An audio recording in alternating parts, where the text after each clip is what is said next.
In this video, we will show you how to replace your front brakes, pads, and rotors on this Honda Civic. You'll have this on each side of the vehicle located behind your front wheels. Let's get into it. Safely raise and support the front end of your vehicle so the wheel's off the ground. We're going to have to remove the wheel by removing all 5 of our 19mm lug nuts, and we can get this off of here.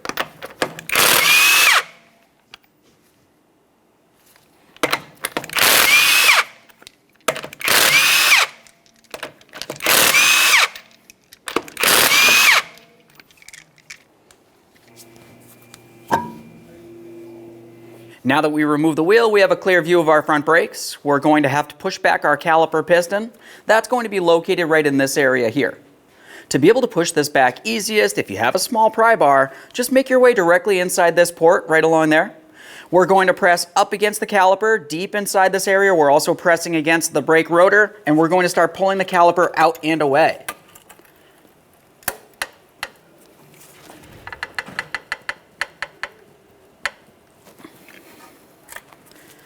Now, once you have some movement from here, we're going to make our way along the back side of the caliper to remove our 2 caliper slider mounting bolts. To remove each one of these 2 bolts, we'll be using a 12mm. For the first one, I'm going to fully remove it, a quick inspection, and I'll start it back in a couple threads.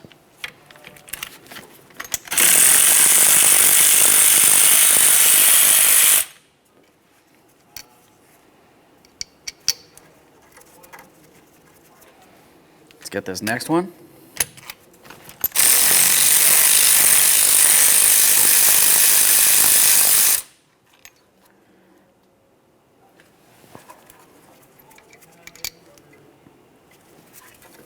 Let's give this caliper a wiggle and slide it out of place. The next thing we'll do is continue on to inspecting our caliper piston and boot. We want to make sure that the caliper piston is pushed in as far as it can go, and there's no damage or fluid around that caliper boot. If there is, the caliper needs to be replaced. This looks fine. Let's set it aside, putting no pressure on our flex hose. It's time to start removing those brake pads. First, for each of the brake pads, you're going to find that you have a metal clip making their way in between the 2. We're going to remove and recycle those. Our kit comes with brand new ones. Remove the brake pads from the area. These ones feel as though they're stuck in the bracket. They should technically slide out of position. Just a quick inspection of those, we'll set them aside.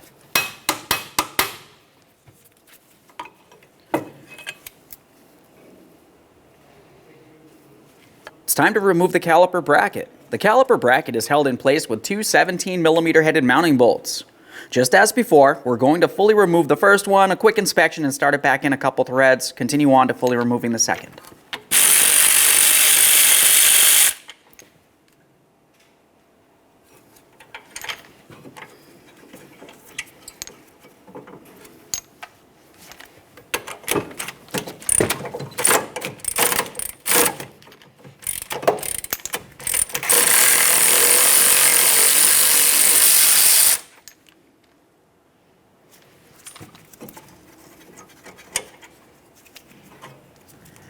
Remove the caliper bracket. We'll give this a quick inspection. We will have to clean and lubricate this. For now, we'll just set it aside so we can remove our brake rotor. To remove the brake rotor, install one of your lug nuts a couple threads. Continuing on, to remove the brake rotor from the hub, you're going to find there's 2 Phillips head screws holding it in place. To remove those screws, I'm using a Phillips head bit driver and a hammer. We'll go ahead and turn this counterclockwise and start removing that screw.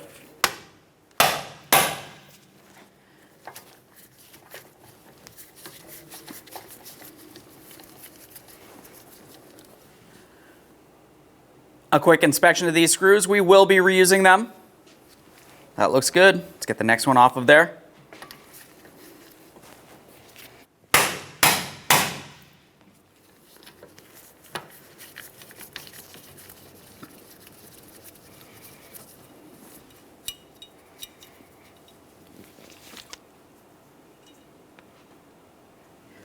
Continue on to removing the brake rotor. If you find it stuck in place, you can tap on it with a hammer.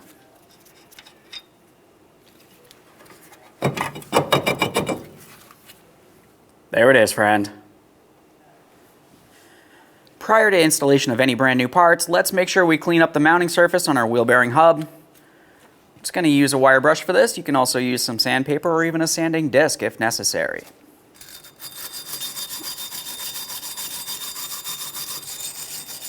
Okay, it's looking a lot better. Let's give this a rinse with some parts cleaner. Double check, make sure there's no raised areas. After that's clean, let's just continue on with some anti-seize along this mating surface. Just a thin amount will do.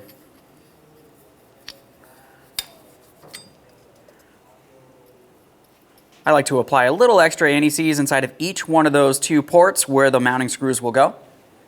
Now, as for the brake rotor itself, we have the lug stud ports, and then we have these ports that also have dimples. We want to make sure we have those aligned in the corresponding areas for our mounting screws.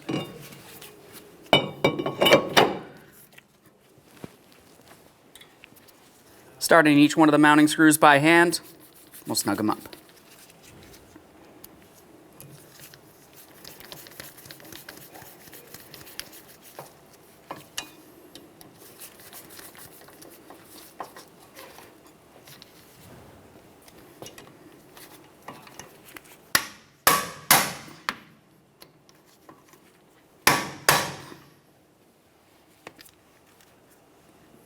It's time to focus on the caliper bracket itself. We're going to deal with this over on the bench. The first thing we want to do is remove everything from the bracket so we can clean it, re-lubricate it, and reinstall. Let's start with the caliper bracket tins. You're going to find that you have the same thing on either side of the bracket.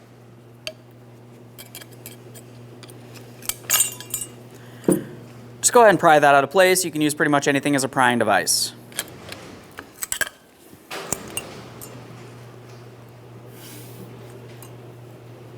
Once you have those off of there, let's continue on to our caliper slider pins. For each of those, you want to make sure you're holding onto the caliper slider boot so it does not get torn or pull away. Remove the slider pin from the area. Once you have it out of place, the next thing you need to do is clean and inspect it. I'm just going to use a clean rag. You can use parts cleaner if necessary here. After a quick wipe, we want to confirm it's not rotted, weak, or damaged in any way. Anything that might restrict the movement of this pin, you'd want to replace it. We're also paying close attention all the way up close to where my fingers are. There's a small groove. We want to make sure that's clean as well. You can use a wire brush if necessary.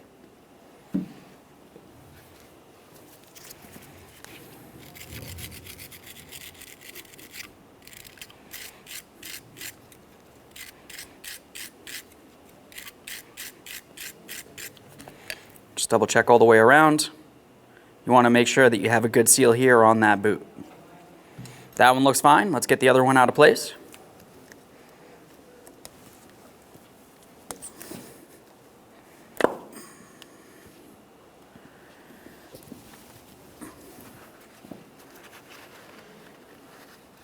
Quick wipe on that one as well. Close inspection.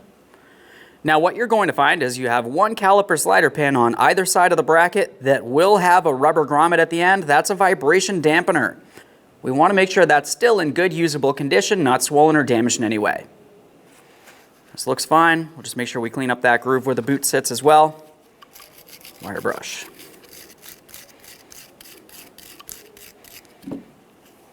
Perfect. Now, of course, you do want to make sure you reinstall this in the same port, so just take note of where it's supposed to sit. Remove your 2 caliper slider boots. For each of these, you just want to go ahead and take hold of them. We're going to give them a quick stretch. You're going to have to carefully pry them out of place commonly, so for that you can use a pick or even a small screwdriver. Just make your way in between the caliper boot and the caliper bracket. Once you have that out of place, just a quick inspection. We're making sure it's not torn or damaged in any way. We're going to have to clean out the center area here. For that, just use a clean rag. I don't like to use any parts cleaner on this because it can cause swelling. As far as that rag's concerned, if you just take a corner of it, give it a quick twist, go ahead and slide it right on through the center of that caliper slider boot. Continuing on, we're just going to roll the boot around, essentially bringing the rag up against the inside of that caliper slider boot, removing any miscellaneous grease or debris.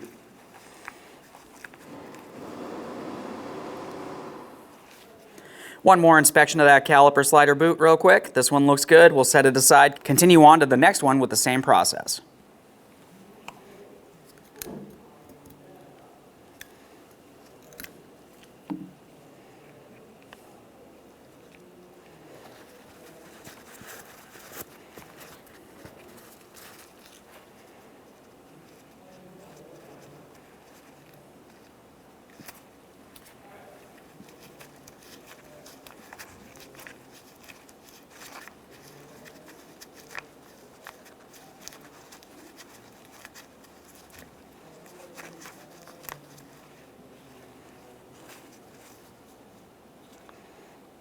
That boot looks good as well. Now we need to clean the inside of the ports of each side of the caliper bracket. For this, I've got it over a collection receptacle so we can recycle any fluids as needed. We're going to use some parts cleaner directly inside of the ports and a bore brush to clean them out.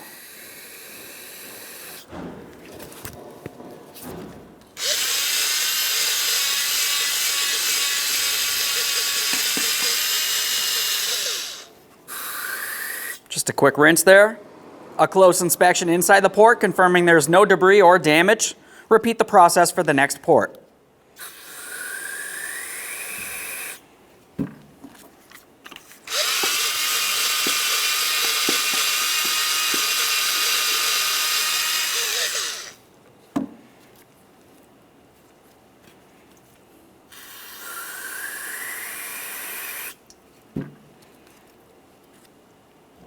That looks good as well. We're almost done with the cleaning. The next thing we have to pay attention to on each side of the caliper bracket is the surface where your brand new tins are going to sit. We want to make sure there isn't any raised surfaces, so I'm just going to go ahead and clean this up. You can use a wire brush, sandpaper, or even a sanding disc. We'll just be extremely careful not to cause any damage.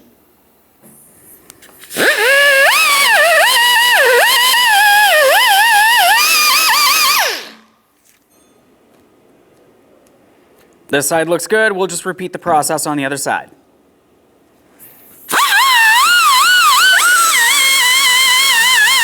At this point, everything's cleaned up. It's time to re-lubricate. We'll start with the areas for where the bracket tins are going to go. I'm using high temperature lubricant along each of these areas that we had cleaned off.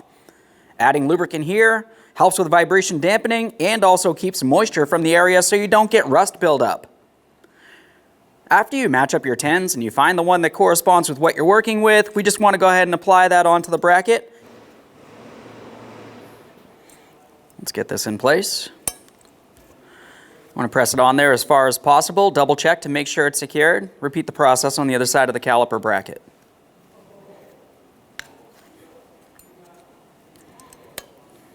Press that on there. Continuing with our high temperature caliper lubricant, we're going to make our way inside of each one of the caliper slider ports.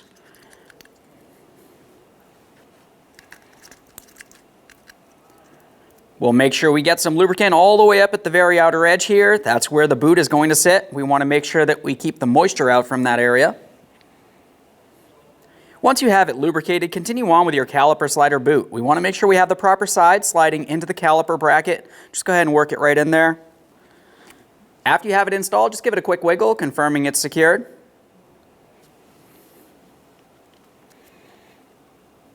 That one on there. Now it's time for our caliper slider pins. Lubricate the entire shafted area, all the way down to the very tip there, and all the way up close to where your fingers are at that base area. Once again, we want to have lubricant where our boot's going to sit. Let's slide this right into that caliper bracket on the corresponding side. We don't want to mix it up. Squeeze out any air from in the boot, make sure it functions as it should. Repeat the process on the other side.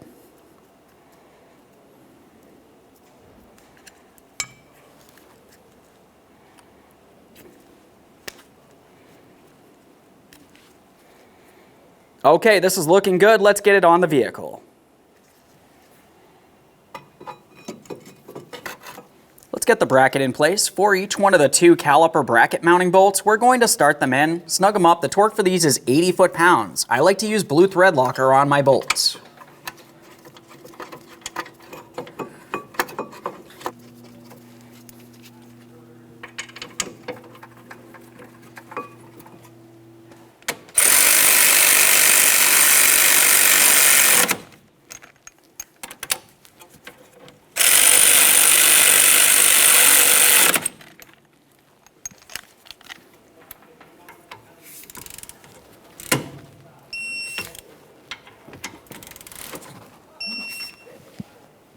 Now it's time to install our brake pads. When installing the brake pads, you're going to find that you have two inboard pads. Each one of the inboard pads is going to have a wear indicator, and it's also going to have an extra plate along the back side. This is the area that's going to go up against your caliper piston. When inspecting the pads and you're picking out the proper one for the side you're working on, we want to make sure we have the wear indicator on the inboard pad and facing up. Let's start getting this in position in the caliper bracket. Line it up, press it in. That should slide into place fairly easily. If you have to tap it in or even use a hammer, you have not cleaned up the caliper bracket well enough. It's time for the outboard pad. The outboard pad does not have a wear indicator.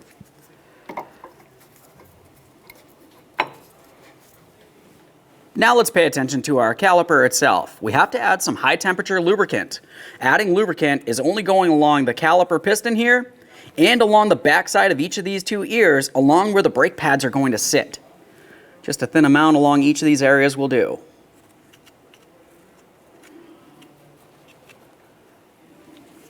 Now that we've lubricated that, we're going to hold on to the caliper, but we also have to continue on with our two brake pad separator springs. When installing these, we're paying attention to our brake pads. On each one of the brake pads, you're going to find that you have two ports. We want to take these separator springs and put them inside of the ports on each one of the brake pads.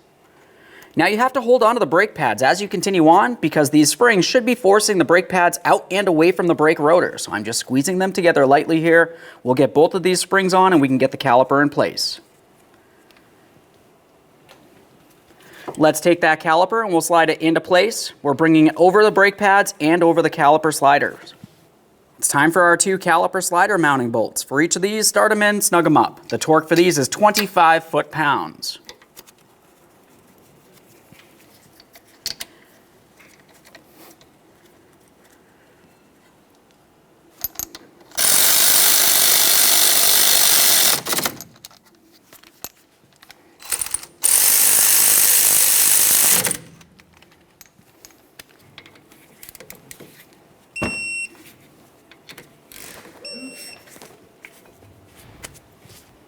Now it's time to install our passenger side front wheel.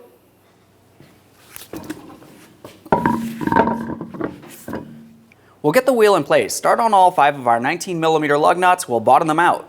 Get the wheel safely on the ground and we can torque each of these to 80 foot-pounds.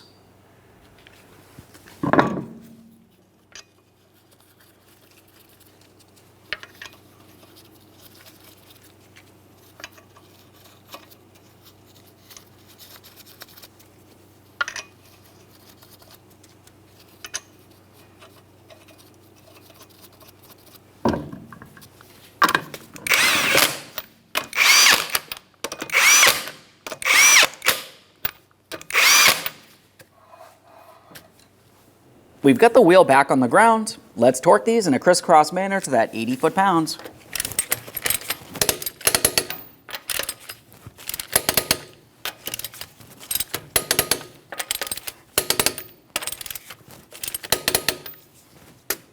Torqued. Okay, friend, we showed you the installation of one side of your vehicle's front brakes. The process for one side is the exact same thing as the other. Once you've completed that, you need to pump up your brake pedal till it's nice and firm. Take your vehicle for a road test, test the functionality. Thanks for watching. When only the best will do, demand TRQ. The only company that lets you view before you do. TRQ is committed to offering the highest quality aftermarket auto parts that are engineered for peace of mind. Thanks for using and viewing with TRQ.